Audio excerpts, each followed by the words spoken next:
What up, guys? Welcome back to the channel. Today, as you can see, we're going to be working on the Z. Simple things, little fixes, things that have kind of been bothering me, and just routine maintenance as well. I'm going to quickly go through an oil change. I'm sure that you know how to do an oil change, or if not, there are many oil change videos out there, so I'll go really brief through it. And then I'll show you a few things that we're going to fix as well too. First, I do want to say, so these Cusco like low profile ramps that you ride up on are badass. So this is actually the bottom half, and they just pop into place.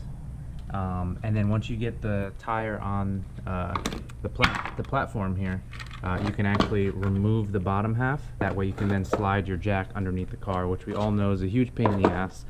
Of course, you can just put some 2x4s under there and then roll the car up on some 2x4s, but depending on the size of them and whatever it may be, you may not have enough space.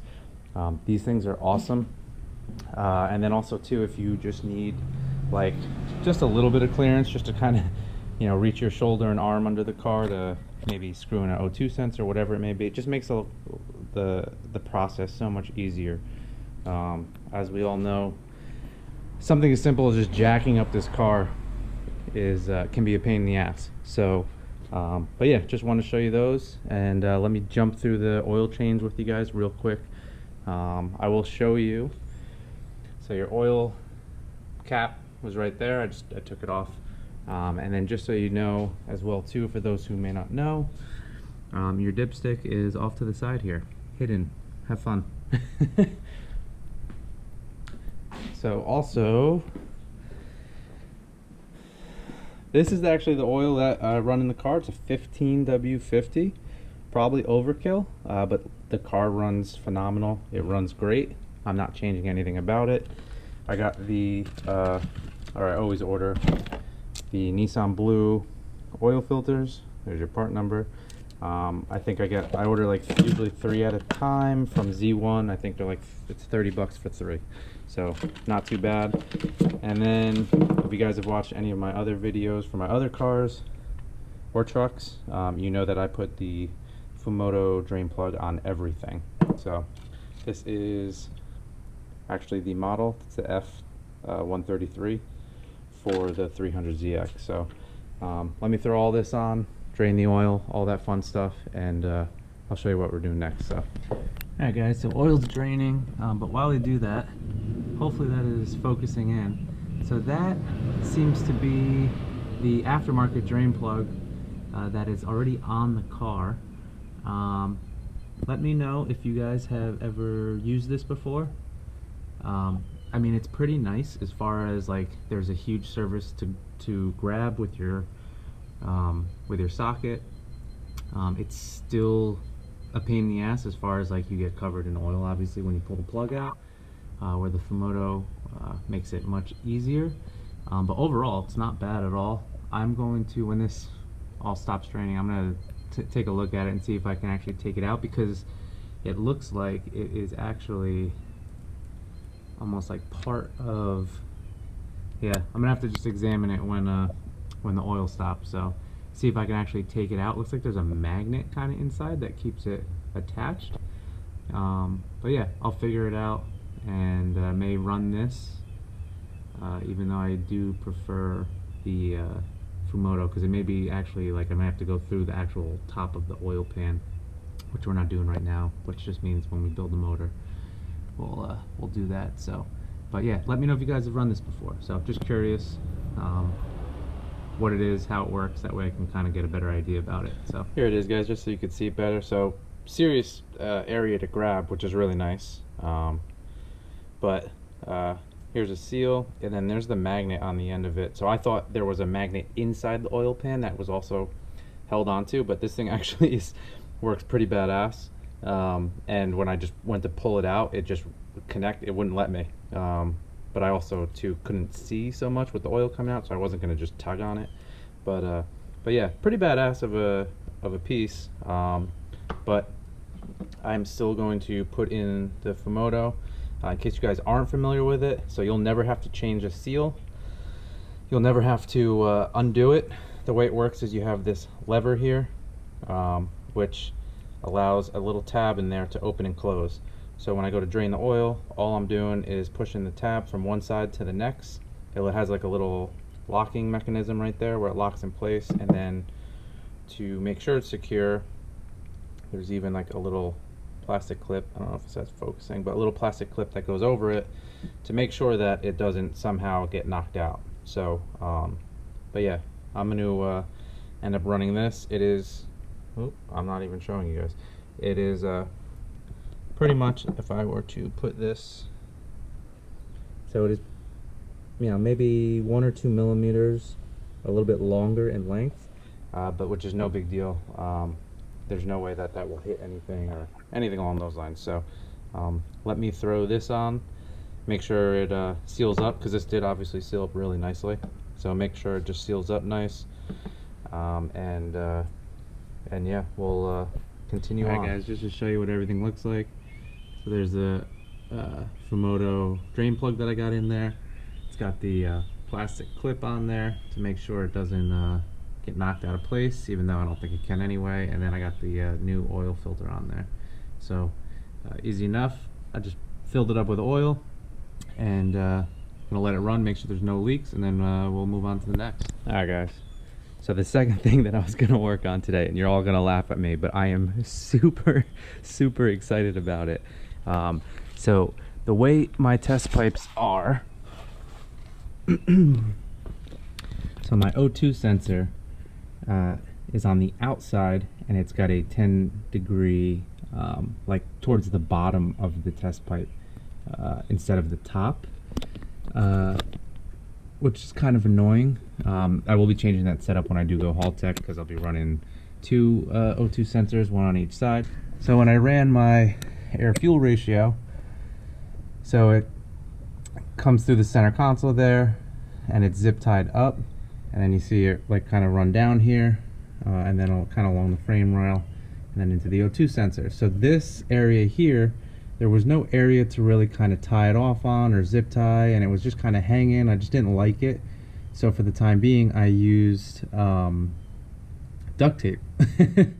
Well, I just took my drill and I drilled, I don't know if you can see, but so all along here, you see there's like small holes, obviously, through the side of the frame rail, and then underneath you have these, you know, normal holes here, right? Well, there, of course, there's no small hole on the side there, so I drilled a tiny hole, and with that was able to somehow snake through a zip tie and hold it up. So just want to let you know that can be done. I don't know all the way up front if it's hollow like that, but underneath here it is, and these frame rails are a mess. But regardless, super cheesy, but I am extremely excited about it, because I was just constantly worried about it hanging down or falling off and getting caught on something. So, but anyway, enough of that, on to the next. I got a question for you guys I need your help with. So alright, so the question is, do I keep these Enkies or not? I can tell you right now that so these are 17 by 9 in the back with a 255 by 40 tire, and then in the front we have a 17 by 8. They're too small, if you ask me. I think regardless, when I go to the 700 horsepower or look to, you know, make that power number, I'm going to need much more tire anyway. But I'm going to post a few pictures of the rims that I do like. They are by Artisa. I don't know if you guys follow Fitment Industries at all. Seem like a bunch of good guys, and they are pretty passionate about what they do, which is something, you know, that really kind of catches my attention, something that I really like about them. But let me post a few pictures, and you let me know your opinions. I'm just curious, should I stay with Enkies, just get a bigger rim, and keep it, I guess, I mean, the Enkies have been around since like 2001, so keep it the old school JDM type of a style, or should I go with the with the elders, Artisa elders. So let me post a few pictures for you guys. There's some on random cars too, which I'll show you. But I would go probably, I guess 18s. I guess do 18 by probably by 10s. Maybe 10.5s in the back, and then 18 by 9 or 9.5s in the front. So let me know what you guys think. I definitely appreciate the feedback. So, because I just can't make a decision. I need someone to make it for me.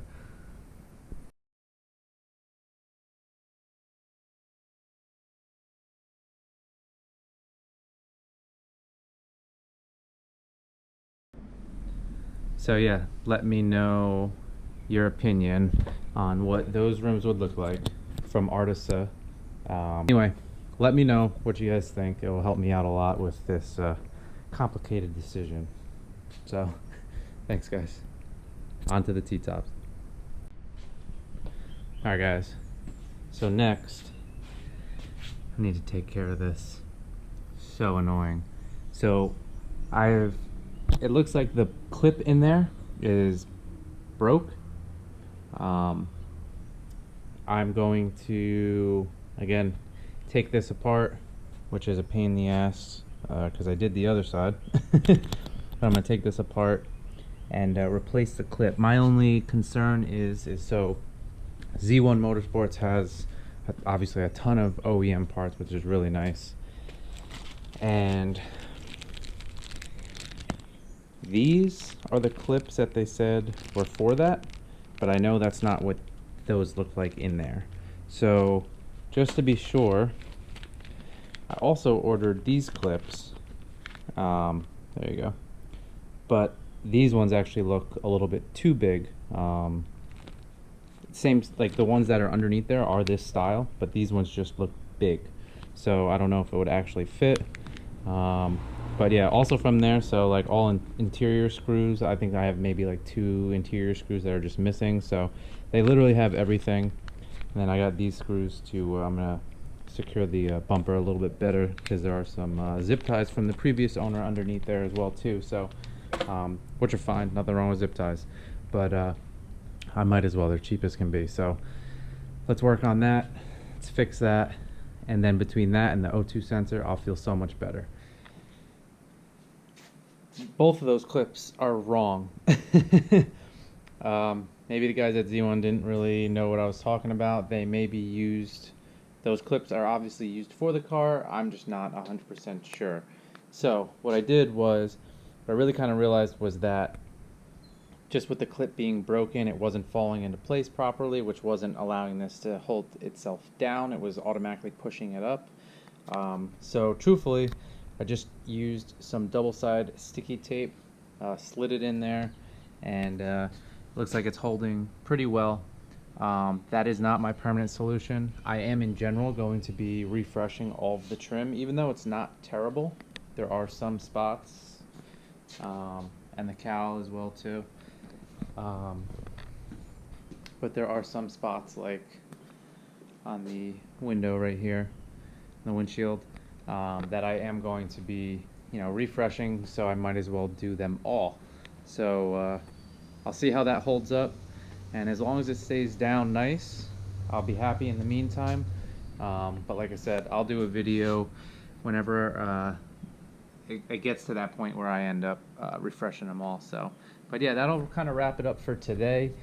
So a little bit of maintenance, need some help with some rims, some rim ideas, and yeah, the zip tie with that O2 sensor, man. Like I said, don't make fun of me. I'm super excited about that. Such a simple thing, but it was a pain in the ass, or just a worry in my mind in general. So I'm so happy that I don't have to worry about that anymore. So we're gonna wrap this up. Thank you guys so much. I really appreciate any of the views. So please like and subscribe. Leave your comments. I most certainly try to reply to everyone. Not that there's a million out there, but I'm just saying I try to reply and help out wherever I can. So really appreciate all the help, and I'll catch you guys in the next video. Thanks.